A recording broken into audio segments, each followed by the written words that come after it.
কুন্কি চৌধুৰীৰ ভূতে খেদিছে মুখ্যমন্ত্ৰী হিমন্ত বিশ্ব শৰ্মাক।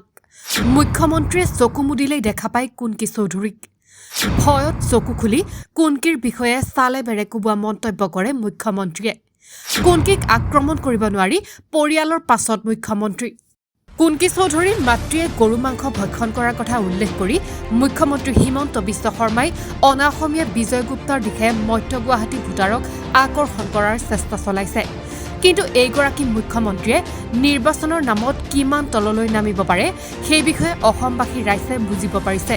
কিয়নো নৱপ্ৰজন্মৰ উদীয়মান প্ৰাৰ্থী কুন্কি চৌধুৰীক বাধা দিবলৈ মুখ্যমন্ত্ৰীয়ে আক্ৰমণৰ লক্ষ্য কৰি লৈছে কুন্কি চৌধুৰীৰ পিতৃ মাতৃৰ লগতে তেওঁৰ পৰিয়ালটোক। ৰাজনীতিৰ পথাৰত দপদপাই থকা মুখ্যমন্ত্ৰীয়ে কিয় ইমান ভয় কৰিছে এগৰাকী কণমানি ছোৱালী কুন্কি চৌধুৰীলৈ? ৰাজনীতিৰ পথাৰত এমাহ সম্পূৰ্ণ নোহোৱা কুন্কি চৌধুৰীৰ জনপ্ৰিয়তা দেখিয়েই ভয় খাইছে নেকি মুখ্যমন্ত্ৰী হিমন্ত বিশ্ব শৰ্মাই? নিজকে সাহসী দূৰদৰ্শী বুলি পৰিচয় দিয়া মন্ত্ৰীজনৰ কিয় ইমান ভয় কুন্কি চৌধুৰীলৈ? দিনৰ পোহৰতো কুন্কিৰ ভূতে খেদা মুখ্যমন্ত্ৰীয়ে এইবাৰ কুন্কিৰ মাকে কি খায় কি নাখায় সেইসমূহ বিষয়ৰ ওপৰত গুৰুত্ব দিয়াত ব্যস্ত হৈ পৰিল।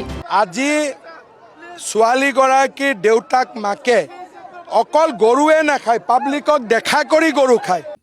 মিছাক সঁচা কৰি ৰাইজৰ আগত এফালৰ পৰা গাই গ'ল বহু মনে সজা কাহিনী। কিন্তু মুখ্যমন্ত্ৰীয়ে নিৰ্বাচন হোৱাৰ পূৰ্বেই সপোন দেখিছে যে তেওঁ এই বেবেৰিবাং কথাকৈ ৰাইজৰ মন জয় কৰিব পাৰিব। ৰাইজে এতিয়া সিদ্ধান্ত লৈছে অসমত অসমীয়াৰ দপদপনি চলিব। মধ্য গুৱাহাটী সমষ্টিত কোন জয়ী হ'ব সেয়া মধ্য গুৱাহাটীবাসী সমষ্টিৰ ৰাইজে 9 এপ্ৰিলত অসমবাসীক দেখুৱাই দিব। News desk report, hello' Guwahati.